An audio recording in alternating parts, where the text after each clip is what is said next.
Hey guys, Will Terry here, and on this video we're going to talk about making the assets for your Kickstarter campaign. This is video number 6 in my series, How to Make a Card Game, and let's just dive into it. This is one of the assets I made here. None of this actually exists in the real world. This is all a Photoshop mock-up, and you know, when I first started illustrating, I was working in acrylics, but I started learning Photoshop gradually. A little bit here and a little bit there, and I can tell you, having Photoshop skills will save you if you're going to self-publish. Is going to save you a ton of money and is going to make your life so much easier because you'll have control over the assets that you're making. And so, I'm just going to jump into my project folder here, and you can see I've done a lot of work in here, and I'm going to basically be showing you, like, I had to make a lot of mock-ups for boxes and stuff like that. So like here's one of our early boxes. This was the one that I did on my own, and I was able to Photoshop all of this. Later on in this video I'm gonna break down one of my files a little bit, but again, yeah, none of this exists. What I did was I bought a stock image of this box. So I did find a stock image of that, and then I just Photoshopped my graphics on top of it. I did make the insert in here, and that's just simply drawing lines and fills and adding little highlights in there and stuff. And the background was another stock image that I bought from a stock site called Shutterstock. Yeah, so I was going to show you some of the assets that I have on the actual Kickstarter, and you can see, you know, you guys have been to Kickstarter before, and you see these little reward offerings, right? So here's the Scrooge pack with the Scrooge expansion. Here's the one with the white elephant.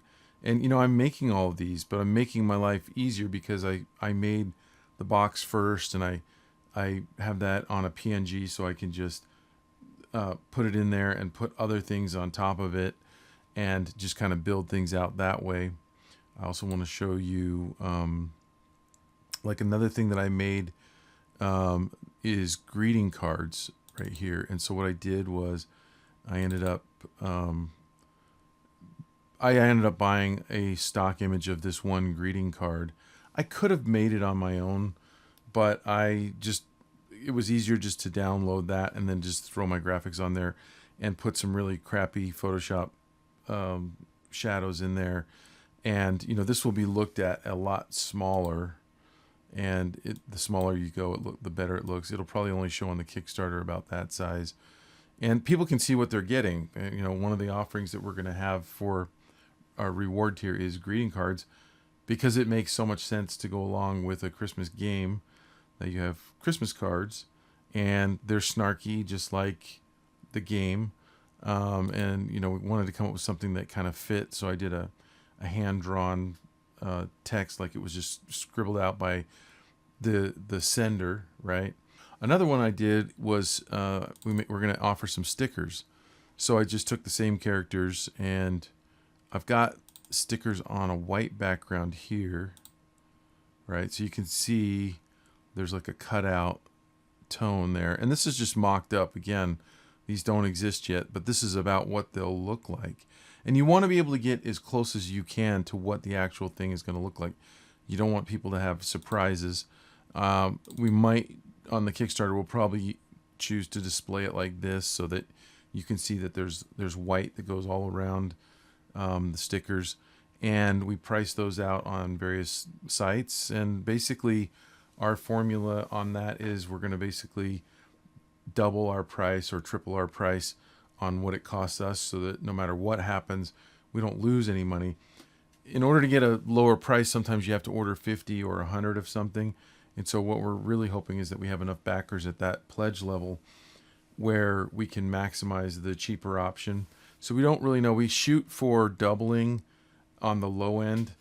In other words, if let's say we had 20 backers, but we already offered the stickers at a certain price, we can still get, you know, like maybe the lowest that you can order is 20 or 25. Then even if we have to order that few, we'll still double our money.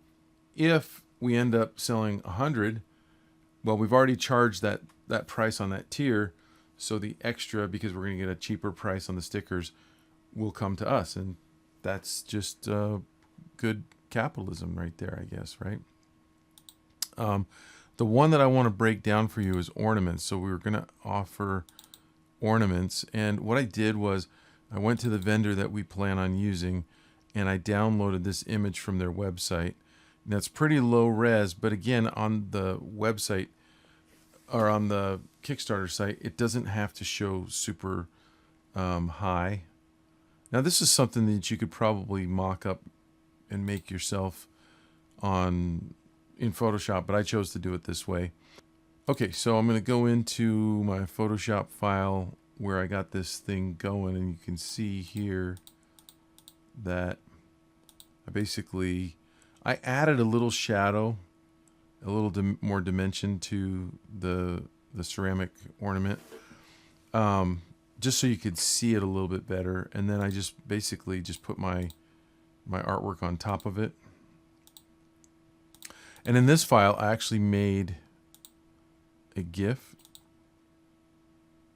So here's the GIF, and we might choose to put this on the Kickstarter on the story section, but on the reward section, I want to show this file right here, and this is all of them in a row. So if I turn off my layers here and just go through what I'm doing here, each one of these ornaments overlaps with a shadow. So then I just brush on another little shadow, but they're actually, let me build it from the top down because they actually build this way. So then I put a little, well, I get the other ornament in there, and then a layer in between, I just kind of throw a little bit of a airbrush shadow in there, right? I just do that on each one. And then finally just kind of put a little bit of shadow. And one of the cool things, you guys, is most of the people I think that watch my channel are already illustrators or working to be illustrators. If you learn your light and shadow fundamentals, you can apply it to doing stuff like this and make a display like this really super simple and really clear. And the better you make it, the more people are going to want to back at that level. If your mock-up doesn't look like it's going to end up looking, then you're going to have a harder time, getting people to pledge at that level. So that's my video for today. I did want to also just share with you that below the in the description of this video, I have a link to our landing page. If you're not already following me by putting your email in our opting in on our landing page, go ahead and do that. If you want to see the kind of emails that we're sending out, you don't have to buy the game, but you can still get the emails to see our messaging and how we're doing that. And that's one of the things that I've done a lot with in learning how to do this kind of thing, is I'll pledge $1 on someone's Kickstarter so that I can get all the updates, or I'll opt in on someone's mailing list so I can see how they're marketing things, especially people that are doing things successfully. And one last thing that I'll share with you on this video is our email list has now grown to 9,000, just over 10,000, but 9,821 on just the Facebook ads alone. I refreshed this like a half an hour ago. Let's see if there's any new ones. 821 becomes 836. So our ads are killing it right now. It is the 12th of September, and we launch on October 1st, so a little less than 3 weeks away. And so excited to be working on this and to have things working out.